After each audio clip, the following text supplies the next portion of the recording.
Hello there, my dear. I am coming to you today with a heart-to-heart conversation as a fellow human, perhaps a fellow business owner, a fellow creative, um, in my journey to developing this YouTube channel. I wanted to give you a sense of like various facets of my being because I do channel a lot, but there are other things that are always going on, and there are other ways to also share wisdom that comes channeled through as well. So I have my channeling book out because I literally sometimes when I channel for myself, I really don't always remember. Often I don't remember. I have to go back to what I put there because sometimes the guidance is really specific. And so I went to my guides and I was like, should I share about this? And they're like, yes. And so I want to make sure I touched on what was on my heart. So first, what I want to share is sort of a background to this is that I have an online business and I began it probably 3.5 years ago. And it has gone through its own special journey. We've gone on a special journey together, um, trying to figure out what kind of business I want, how I want writing, which is the way that I create and bring things to life. Like, how does that function in the context of my business? How do I want to make money off of it? Am I interested in making money off of it and monetizing it? And what ways feel good if that is a yes? I mean, it has been a whole journey. Um, and writing has always been at the center of it in some way or capacity because I was like, well, more than anything, I really do know that I'm here to write stuff. I love writing so many different things from poetry to blog posts. I mean, I can imagine writing a book one day. Like all these things are there, but I'm unsure how that fits into some sort of like model for business where I can like go live my life and also be financially sustainable. And just so you know, throughout this journey, I also was called to get a coaching certification. So I got an energy coaching certification. I eventually was certified being an Akashic Records reader. But to me, it was like, well, I'm like this pro at writing and teaching writing, and I wasn't sure how quickly would I be able to really make a substantial amount of money doing those two things when I felt like I needed to figure out how to get better at them in the beginning, right? I mean, it's been like 3.5. Energy coaching has been like I think 4 years. So because of my studies and how long I've spent studying English and all that stuff, often I'm like, well, I need to become like a real expert at this thing before I ask a bunch of people um to pay me for it. And that was a lot of the struggle that I had in the beginning. And I wish I could tell you I have a whole lot more answers to all that. I have a lot more answers, yes, but one of the reasons I hesitated to make this sort of heart-to-heart video was because there are no outcomes to the stuff I've done yet. What I've done is like I've shown up, I've done the work, and I'm still waiting to see what the outcome of that work is going to be. And so come join me because I think often sometimes people in videos are like, this is how you get this, and this is how you get this. And very not often do you get like the messy middle of like what did you do to get there? Like what did you change? How did you approach it differently? And so when I want to talk to you today for a short period of time, I hope this video is no more than 15 minutes. I'm going to put that out in the field because sometimes I don't look at the clock and stuff like that. But what I hope I can do through sharing my story is to help you be able to see how you can create a different path forward for whatever kind of meaningful work that you want to do and put out in the world that you feel like is calling you to live a different kind of life in better alignment to what you feel like your soul's gifts and talents are. Because I think if you're here, you're probably very like gifted. And sometimes that was part of my problem. I was like, but I do a lot of things well. I could do this or I could do this, but that stuff didn't make me happy. So I had to realize, like, oof, 10 years into my career, I've been in it now like 17, that like, oh, like I'm capable of a lot. The question is like, do I like the shit I'm being given to do? Like, is that, because a lot of people see a lot of potential in me. They want to give me all these things to do. And I'm like, yay, you want me to be of service, and yay, I can do that. And I'm excited. And then I do the thing for a little while, and then I'm like, I'm done, yo. Like, I don't want to do nothing else. I don't want to continue this. Um, and I had a peer once who is so wonderful, and she was just like, your problem is that you do a lot of things well, so you're never gonna do one thing forever, like forever and ever. She's like, you're gonna do this for a little while, and then you're gonna do that for a little while. And I was like, this is absolutely ridiculous. Absolutely not. What are you talking about, lady? Um, and that was before I went off to grad school. So it was like, oof, that was like 12 years ago, close to 13 years ago when I feel like I received that from her. But it was like a sort of mind blown thing, right? Because I'm a smart girl. I have a couple of degrees and I was working in higher education and I could do a lot of things because I'm a very capable person. I'm great with people, like administratively there are strengths there. And that's what led me back to grad school. I was like, yeah, but my brain feels like it's not moving here, like it's not being adequately challenged in ways that I love with the depth of what like the study of literature does. It like gets up at the mush at the middle of the details, and then like you could take a minute and zoom out, and then you could like write about it, and then you could talk about it, and then you could present like that. The life of the academic always like spoke to me because I was like, oh, I could just do so many things, and my brain's always on fire. Sometimes doing the more administrative things, it became very rote. And I was like, absolutely not, right? So I say all of that just to share a little bit of my background and my history of like where I was in the workforce. Um, and what led me to create a business was like I have been searching and searching and searching and searching in my field for like the role and the thing that is going to satisfy me and fulfill me to a level that is like tremendous. Like I wanted like soul fulfillment, and I got like glimmers of that in some of the things I did in the workforce. Um, And mainly I saw that a lot in the interactions that I had with other people and the way that I could support people on their journey of like learning, which is why I love the classroom so much, right? But when I started my business, I was like, but the thing I went into academia to do, I haven't done, which is like my creative writing and the writing that I love. And I've done it like sort of on the sidelines. And then I was like, well, what if I create a business where I just like write blog posts, because I saw blogging and I was like, but that's a really long game. Also, I realized that those who blog, who make money off of blogging, often go into services and other things they could offer. And I was like, I'm not. I started blogging about some of my topics. I was like, I don't want to blog in the way that this person's telling me to blog. This is for like monetary reasons. I was like, this is why I didn't want to write in the academy. I didn't want to like get paid for producing for a capitalistic system that benefited off of it. Even if it meant it was something that I loved, I was like, F no, I don't want to. Um, and so I went down that path and I was like, guess that's not gonna work. And then I started getting a coaching certification. But before that, I was like, well, I had signed up for a business development program that helps experts figure out how to create offers and work with people in groups. I was like, that's great. I love that.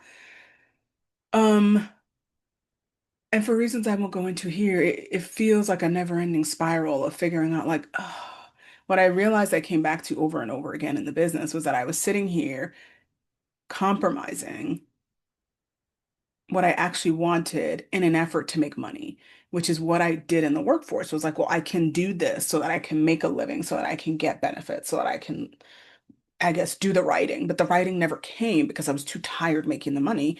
Because in higher ed, you don't get paid much.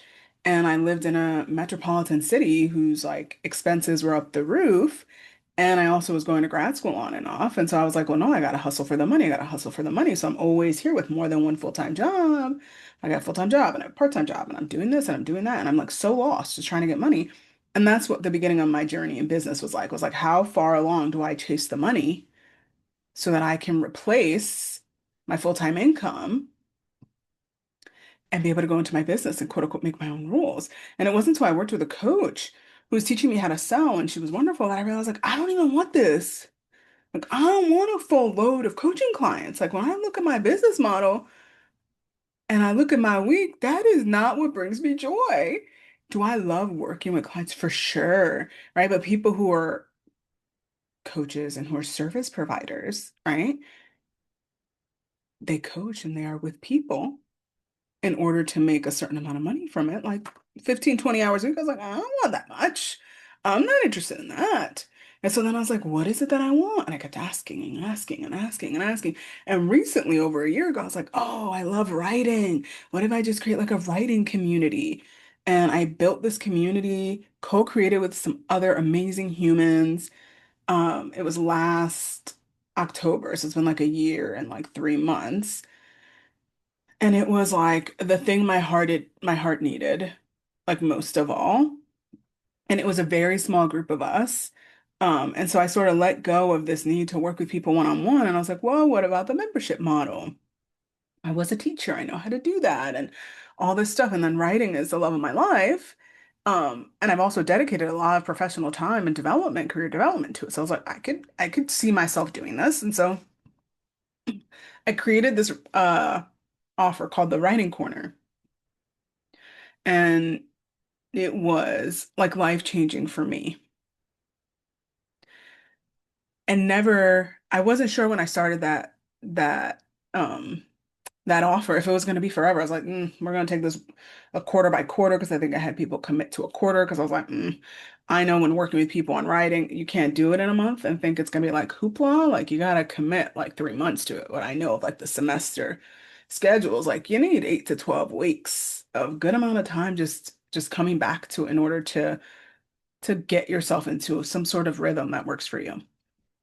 So I was like, I could do that. Then the second time I launched it, I was like, oh, after I'd done a few months, I was like, oh no, I could do this for life. So then I offered an annual rate. And a person joined at that rate.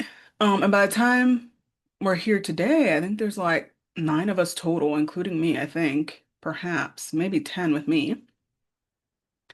Um, and it changed my life to show up for that offer.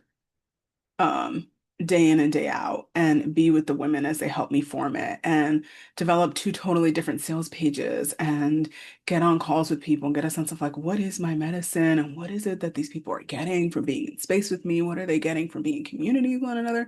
What are they receiving from the community that I facilitate in the way that I mean, like I went down the rabbit hole of like, what the heck is this? Why is this so much magic?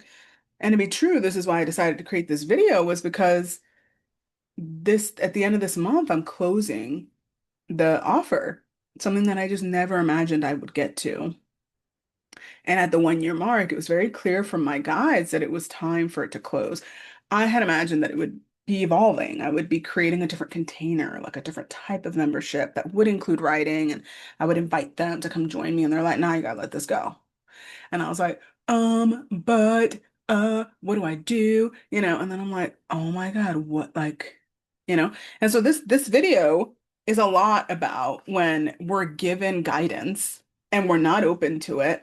Um, we figure out how to stay in faith to those that have guided us to where we are. So much so that we take intentional action based on what they're guiding us towards, right? Because the truth is, I heard it in a reading with a friend of mine who I hired and gave me a reading where it was very clear to her. She's like, I don't know about this offer. And I was like, oh, you mean it's going to change, right? Not that it's like gone forever. She's like, I don't know about that. I was like, oh, no, I'm not open to that. I heard that and I was not open to it. Mainly because I was like, no, right? No, I love this. I love writing, all this stuff, right? I was like, absolutely not, not happening. Um, and then after the reading, a few weeks later, I had a journey in energy space with a new guide that came through. And it was just evident like it was time to close it, um, to grieve its loss and all the dreams that I had for it. And to also, like, in a really beautiful way, bring it to a close for the people who are in that space and for me. Right? And so that came through. I had that reading in September. I finally had that journey and that sort of like what I call like the reckoning of like knowing the business is going to change. I have to face some real shit here in October. And then I love how Zoom gives us thumbs up here. And then in November, I just like I prepared myself. And even though my guides were telling me to tell the women in January, I was like, no, I'm not doing that. So this is just to tell you, you get guidance and you may not follow it. And did anything bad come as a result of me not following? No, it made me feel better. Right. And so I decided to tell the women that I was closing the container, I think in the beginning of December, middle of December, that we would have events till the end of January. The platform's going to stay open for them to gather whatever they want till the end of February because I wanted to make sure they had time for that because I didn't really give them enough time with the holidays and all that stuff. Um, and I won't lie to you. Every step of the way, I keep asking, like, are you sure this is right? Is this what I should be doing? Like, maybe I can change it, decrease the number of things in the membership. Maybe we can evolve it. Maybe. And they're like, no, no, no. And they're, the beauty of working with the Akashic Records and your spiritual guides and the energy of your business is that they don't just always say no. They just say no, and then they continue to help you be able to understand what it is that's unfolding. And I think that's what I love about working on a spiritual and energetic realm with what's happening because logically it doesn't make any sense. I put a lot of time and effort into the offer. I finally got a sales page and now I was just waiting to do a launch. And I even understood why a launch didn't go well. And I was like, I'm ready. Like I had it. And they're like, yeah, but it's over. And I was like, oh. And I had to go quiet and notice the ways in which it was over, in which there was something else that was being called from me to create a different way for people to work with me. And also for me to get back to the reason I created that membership was, which is to write, right?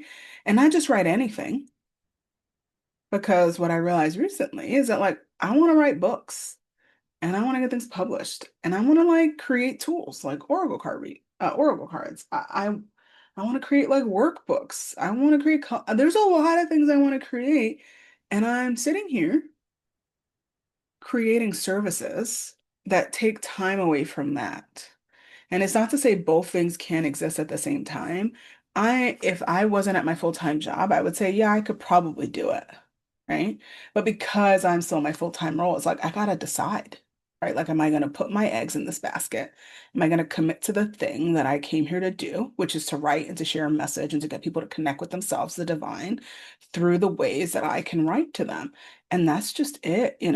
But there's still a question, like even before I came on this video today, I was like, could we do this? Could I like, create regular meetups with the people that were in the membership? And then they were like, get quiet. After you read that question, what came up for you? I was like, I don't want to do that. I want to send them loving letters like every quarter, maybe and share with them some things about my writing journey. And just stay in contact with them. And they're like, that's it, right? But you have to get quiet enough and you have to be in space with your guides long enough to ask for the guidance that you require. And then you have to be willing to take intentional action.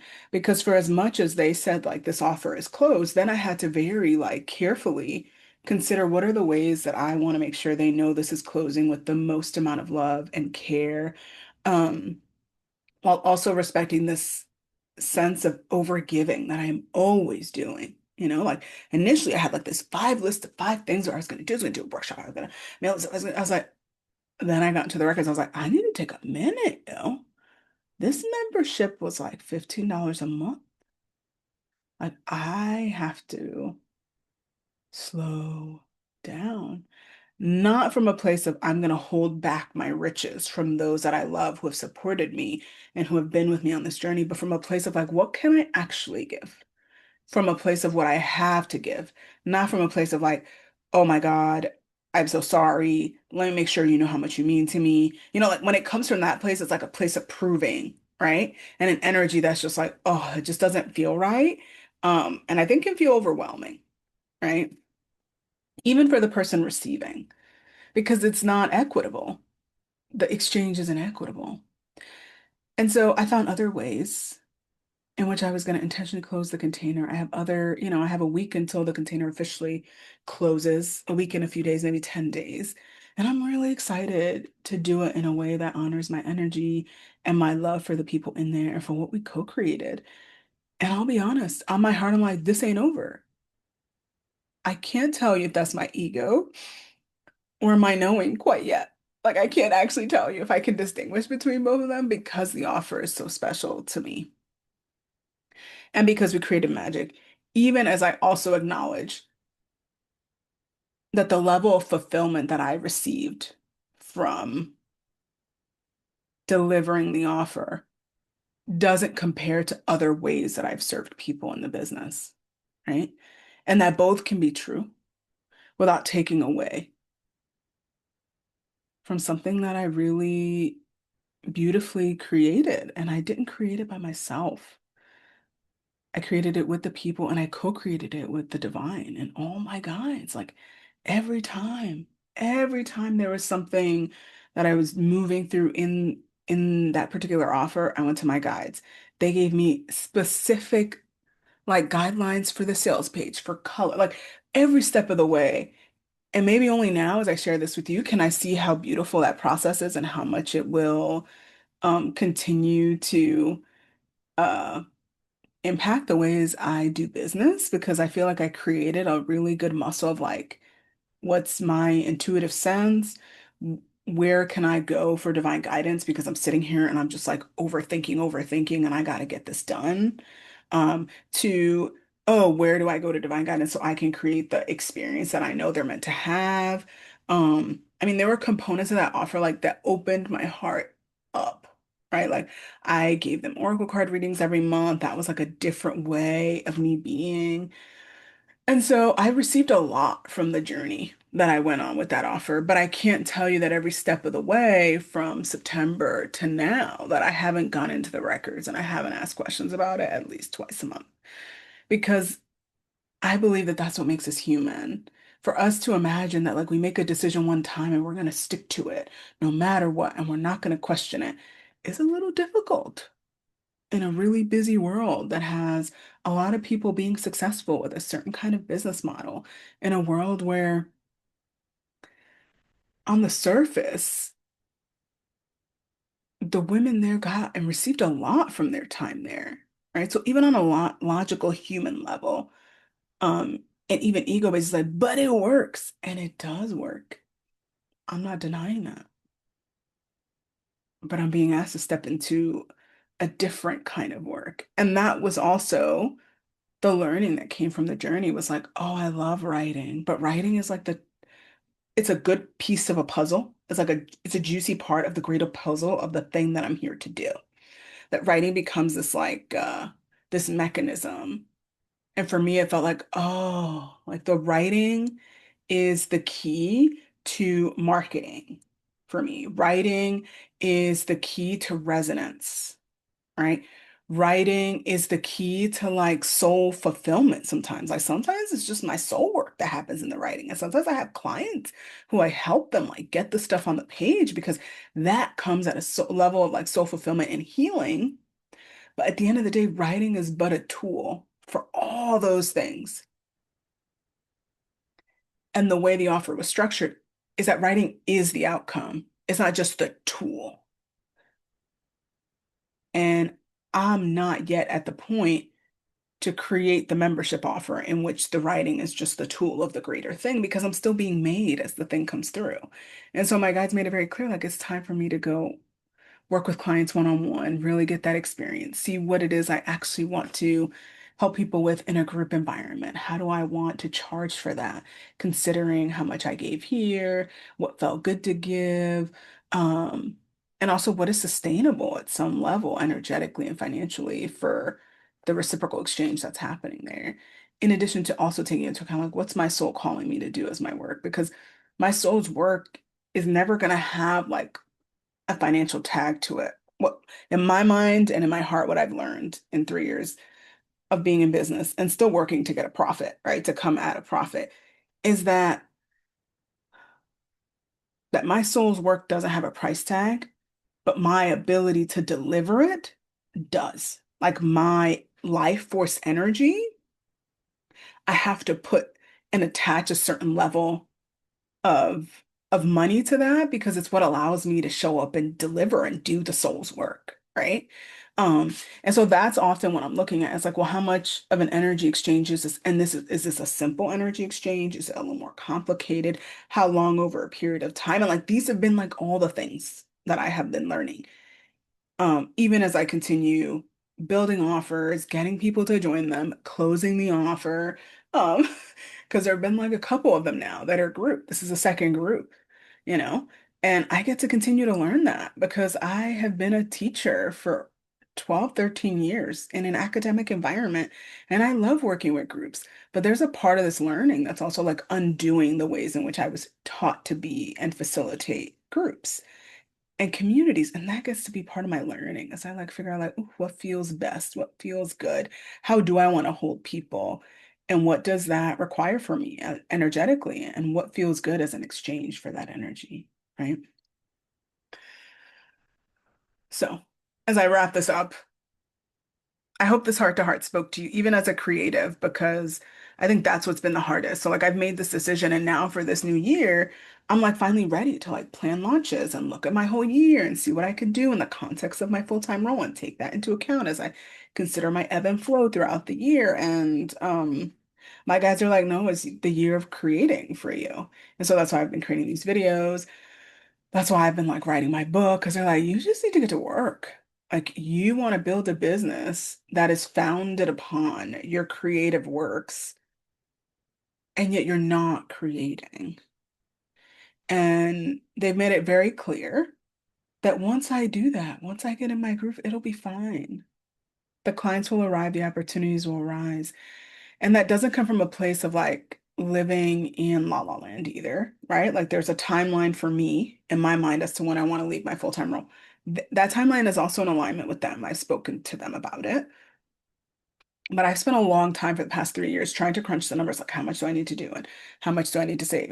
And at some point, like in my mind, I know that, and in my heart, I know that creativity begets more freedom and release than anything. That the moment I take just a few months to create, like so much comes forward in the sense of opportunity, in the sense of like time. Um, and I know that it just isn't easy. I mean, I can't tell you it feels easy to be like, oh, I'm not going to actively sell anything as of right now for the whole. I mean, it's not easy, but it is simple.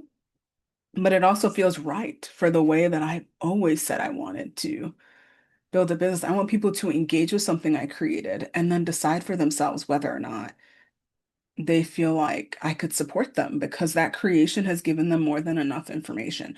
And that is something I've known for years. But it's been difficult for me to figure out, oh, what platform do I want to be on, right? Like I was on Instagram forever, and my partner's like, why are you over there? Like, you're a guide, you're a teacher, you go on, and you talk, talk, talk, and you're over there on a platform that appreciates brevity, like it just doesn't work. And I was like, no, I love Instagram. I'm on there, other people are on there, I want to be on there. And I haven't posted on Instagram for real for probably like 8 to 9 months because I was like, I'm over it. Because I wasn't using Instagram as a tool for creativity. I was using Instagram as a tool for my business to bring in leads. And I was like, this isn't doing anything. Like this is warming people I meet at networking gatherings to get them on my email list. I was like, that's it? Like, then I need to get real about like what's really gonna help me be able to build a community of subscribers that want to hear from me, right? So I want to show you that there is also a level of like strategy that happens as you keep trying. Because I don't regret trying on Instagram for as long as I did. It helped me build a voice and a message. And I'm still changing, and it's still changing, even as I sit on this platform. And I won't say I won't ever go back there in some sort of meaningful way. But for now, it's like I'm sticking to this platform, and we're gonna see how it goes for like a year, right? Because it already feels better than it ever did on Instagram. Like Instagram like triggers this part of me that's an overthinker. That's like, oh, gotta get the message right, get the right template. How am I gonna create like this one thing I have to say? I have to break it up into these different things. Like the best post that I ever had that had the best engagement was when I wrote in my notes app on my Apple iPhone. And I took screenshots and I posted that crap for like 10 to 12 carousels. There was one time I posted a set for like 20 carousels, like a 20-piece carousel, and it got so many likes. And so I learned very quickly like what resonates with my people is my writing. And I'm unwilling to compromise anymore. Right. And that's what Instagram felt. It felt like a compromise of like my being to be like, well, how do I capture your attention so then you want to go read that carousel? And it's like, I just don't want to do that yet. I just don't want to do it. Right. And so this is my heart to heart to you. Be kind to yourself as you maneuver whatever journey you're on, whether it's with your business or your work, and as you get really clear on like what are your gifts, like what are your medicine, and what do you truly feel like on a soul level, like actually super fulfilling for you. and be okay with if something isn't, right? Because I still work my full-time role and I enjoy it. And there are parts of it that I know fill my soul, and there are other parts I'm like, well, I'm fulfilling this for now, right? And I believe that that's okay. Yeah. And that's okay. Because I know I'm making a difference. And also that's always where my heart is. It's like, have I changed someone's life today? And the work I do has me work with a lot of students. And I always know I'm like, oh, I shifted someone today, right? Except now in the business, I want to do it like on a soul level. And I want to do it with people who opt in to that work and pay me well for that kind of one-on-one work, right? And so just a reminder to you, like where you are is exactly where you're supposed to be, not because there isn't somewhere else that you imagine that might be better for you, but because the place you are right now is giving you a great deal of information if you just slow down to pay attention to how much of that information is coming in, right? Because there's a beauty in the way in which the writing offer came to a close.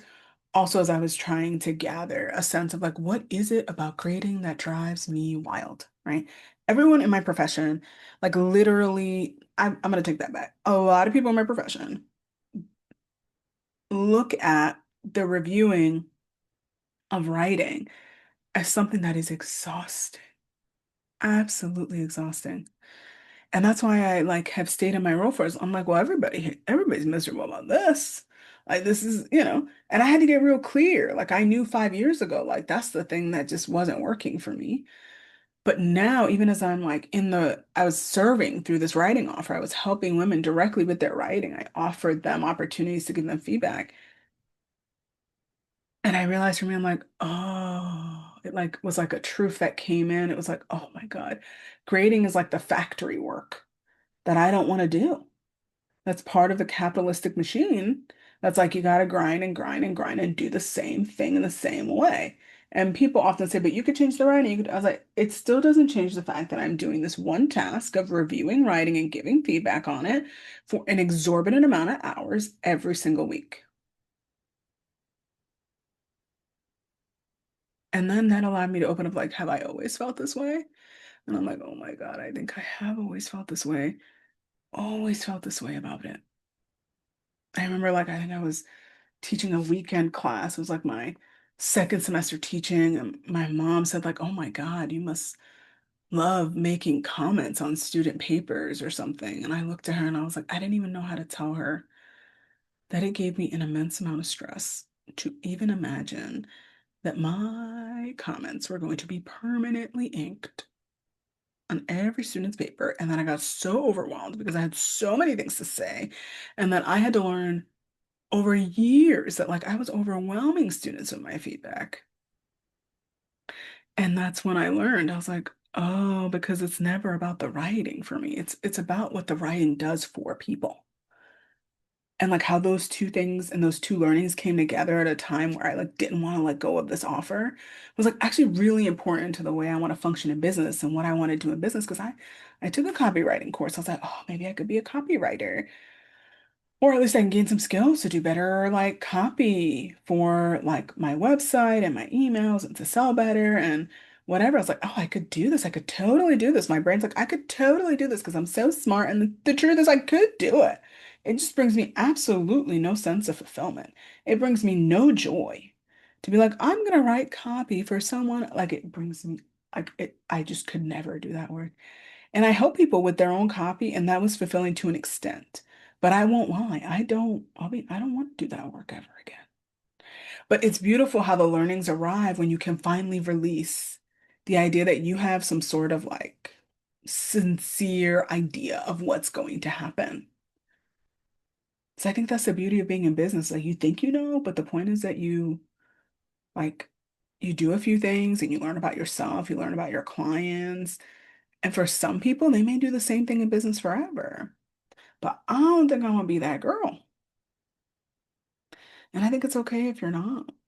You just you just then have to, I feel like you just then have to continue to anchor back into yourself, into the divine, because a lot of stuff, because I have an open head in human design, and I can just be pulled in so many directions. I've hired so many people because I'm like, I think that's the way, I think that's the way, I think that's the way. And then I'm in there and I'm doing it, I'm like, that's not the way. That's not the way, and that's not the way. And that had nothing to do with my investments in those people, in that particular approach. Like I had nothing to do with all that. It was just the truth that I needed to learn through learning. And I'm glad that I paid for it. And I'm glad that I learned it. And now I can decide what I'm gonna do next, right? And so open yourself up in the midst of this perhaps difficult moment, because you might have clicked here to consider like, oh, what is it that my business might be asking of me, my career may be asking of me? How do you allow yourself to get still enough to hear yourself so that you can open up to actually hear the guidance that's coming forward for you? So I spoke to a friend once and it was very clear. She was like going between two offers. And she asked me a really powerful question. And I forget what the question was. But my answer was, I mean, I don't always follow what logically is what feels like the right thing to do all the time in my business. Because I also am in connection with the divine and I am very clear on what I've spent lifetimes doing and what I'm here to do now. It's two different things. And what I'm here to do now is be a damn creative because I have spent other lifetimes and other times in my life, even in this current lifetime, being a guide and being a teacher and that being like the forefront of it all. There's a reason in my human design the six comes after the four because I'm not supposed to like be training people and be guiding people in very obvious ways. That shouldn't be like, but that took me like 5 or 6 years to like learn and moving through stuff in my business, right? And I remember that conversation with my peer because it reminded me of how much I know.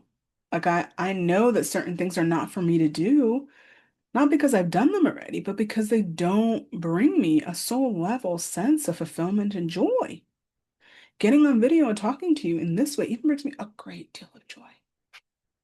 Channeling, oh my God, the most amazing feeling in my life. I remember almost crying in the middle of a channeling session with a client because my inner child was the happiest it had ever been because we had finally felt like we clicked, like you see that, like that click into place. I was like, oh.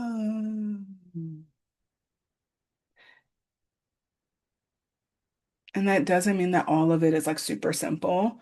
I mean, there are finances to worry about. There are duties that I have to do in the business that I don't care for.